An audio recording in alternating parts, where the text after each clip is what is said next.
आप सभी को आचार्य सुरभि राज की ओर से नमस्कार।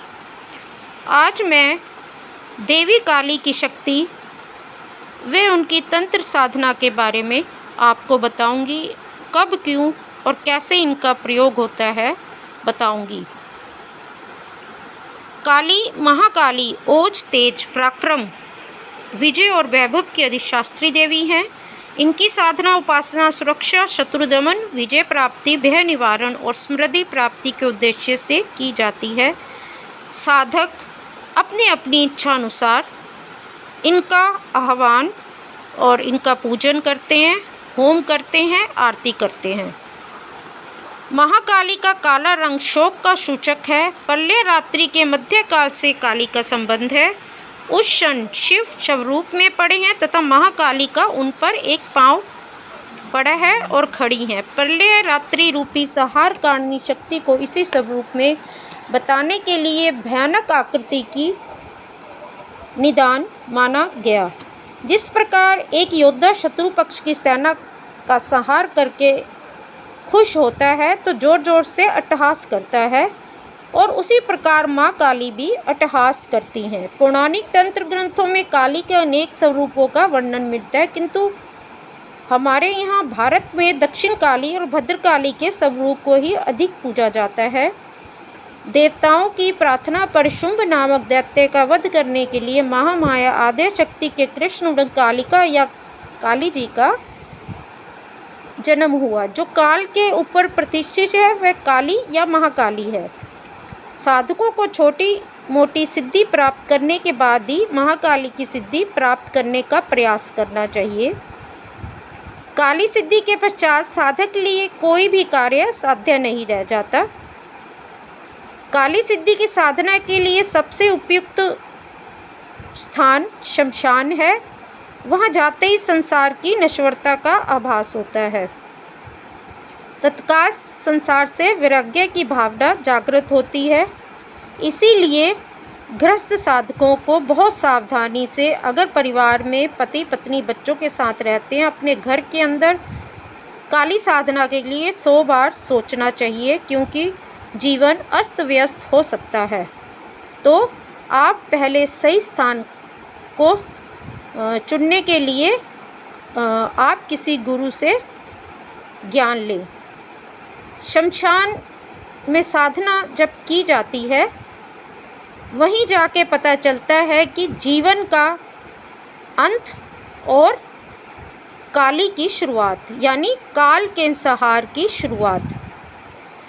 तो उस समय एकदम वैराग्य की भावना जागृत हो जाती है। इसलिए गृहस्थ में रहते हुए साधक को गुरु के मार्गदर्शन में ही जो स्थान गुरु चुनाव करते हैं उसी स्थान पर काली की साधना करनी चाहिए। भोजनांते मैथुनांते शमशानांते च य मते सा मते सर्वदा चैतन्यसात नरो नारायणो भवेत्। जिस प्रकार भोजन उपरांत पेट भर जाने पर भोजन से उपराम हो जाता है, यानी जब हम पेट भर के खाना खाते हैं उसके बाद कितना भी अच्छा, कितना भी स्वादिष्ट भोजन दोबारा से दिया जाता है तो हम नहीं खा सकते। तो हम कहते हैं बस हो गया, अब और नहीं खाना, या हाथ जोड़ देते हैं।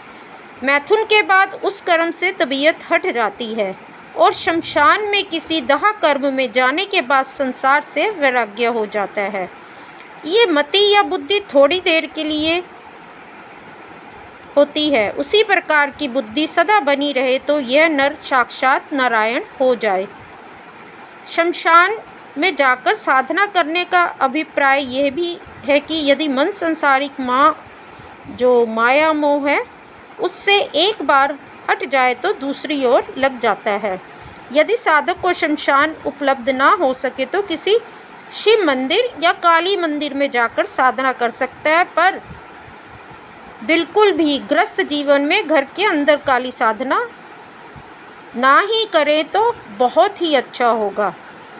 यदि यह भी संभव ना हो सके तो पहले दिन शमशान में जाकर साधना का शुभारंभ करके बाद की साधना घर के आसपास के मंदिर में आप कर सकते हैं। साधना कहीं भी की जाए, इसका सर्वोत्तम समय रात्रि 12 बजे से लेकर 3 बजे तक है। घर पर साधना के समय काली जी का चित्र या मूर्ति सामने रख लेनी चाहिए। अगर बहुत ही संभव ना हो सके कि कहीं बाहर के मंदिर में रात के 1 बजे से 3 बजे तक अगर साधना नहीं होती, तो घर के किसी खाली स्थान पर जहाँ कोई नहीं आ जाता, जहाँ एकांत हो, वहाँ पर दक्षिण दिशा की तरफ मुँह करके काली का कोई चित्र मूर्ति रखें।